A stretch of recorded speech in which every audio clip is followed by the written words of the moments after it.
I just seen the strangest thing at Lake Havasu.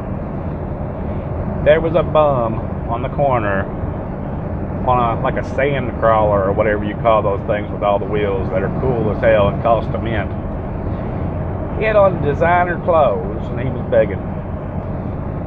I didn't stop and talk to him. I didn't give him any money. Earlier today, I gave a guy money, like I normally do when I can tell they actually need help or are mentally deranged. Of course, I also offered him a job and tried to get him into a truck, not my truck, and, point him in the right direction.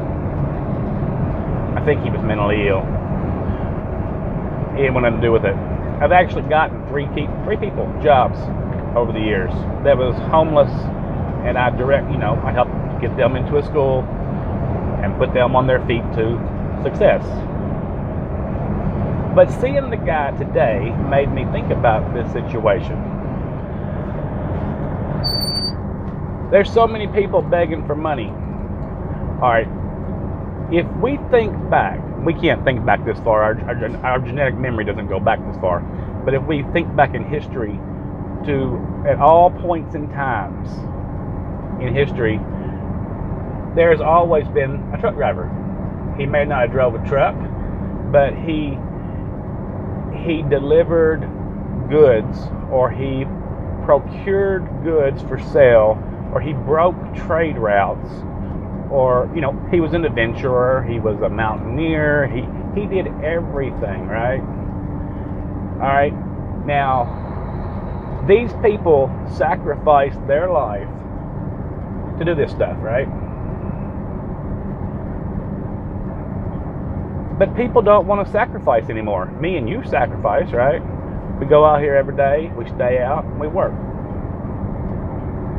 But when you talk to these people and you go, hey, I can get you a job, but do you have a license? How many DUIs do you have? Are you a felon? These are some of the pertinent questions you want to ask them if you're going to put them on the road to success. Most of them tell you, I'm not going to be a truck driver. I'm not going to leave my home. I have a cousin that he has a CDL, but he won't use it because he won't leave the house. He just draws off of everyone. This is why I have a problem with so much welfare and giving in this country, because there are so many people that are bad that suck off the system they just don't want to work. They don't want to leave their house. So many people need it, and it doesn't get to them people, I feel like. And how do you find who needs the help? And someone asked me one time, well, who's going to be the judge of their help? I kind of feel like we should be the judge of the money that we're given if it's a worthwhile thing, right? But I digress. Going back to these men and women that left their houses. Let's go back to Mariota, England, when people first started coming here. They was never going to go home again. They broke new territory, left their homes for a new home, never seen their loved ones again. Same thing with the potato famine. There was a reason for the people to leave, so they packed up and left, and they came here.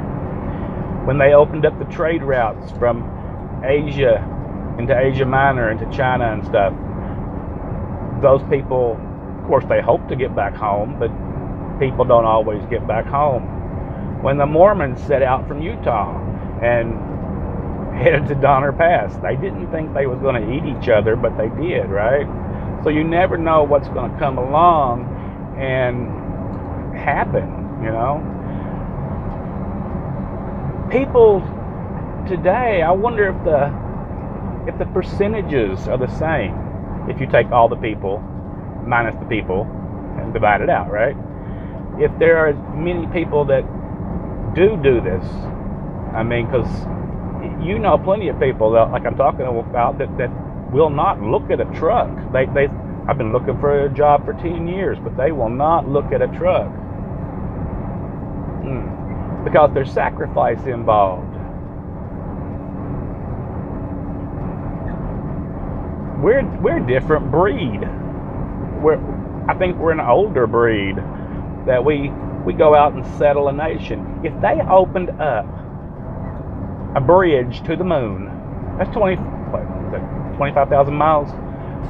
we'd be trucking on it tomorrow. Me and you would be the first ones lined up for a trip to the moon, knowing that we're not going to be back for a year. And we might blow off the bridge and never come back. Now, this is just insane theoretical bullcrap, right? Because we're not ever going to have a bridge to the moon. Well, maybe we will, who knows? Science fiction today, science fact tomorrow. Pluto used to be a planet. If they opened up a bridge to the moon, would you take that trip? Yeah. I bet you the ELDs wouldn't apply once you left orbit. Just saying. But how can anyone be hungry in this country if you're not physically disabled or mentally disabled?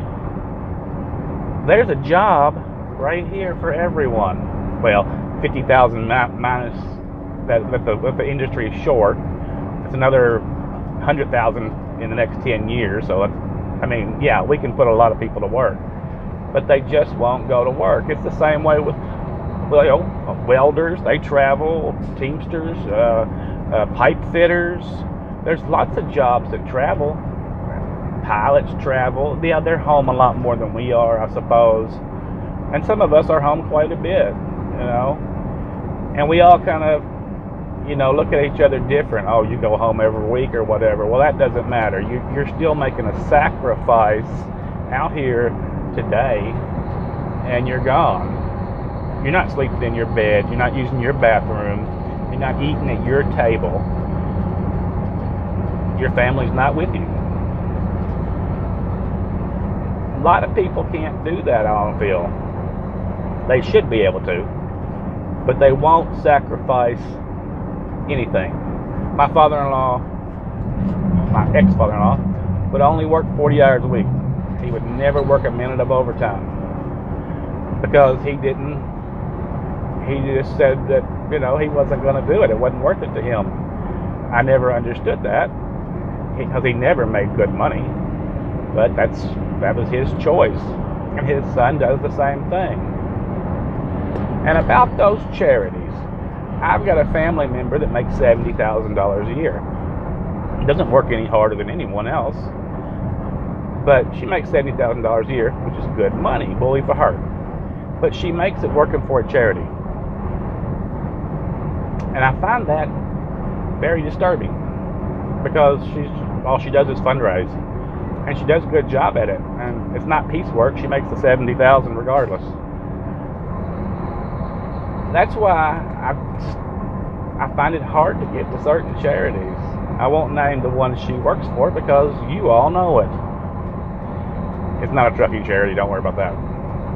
There are some good trucking charities on here, I feel like. Just don't know if we always pick the right recipients of our help. I don't know. I got to look into more of them. I'll only do charities if they give 90% to the cause. And the cause has to be vetted for me to believe in it. That's just the way it is,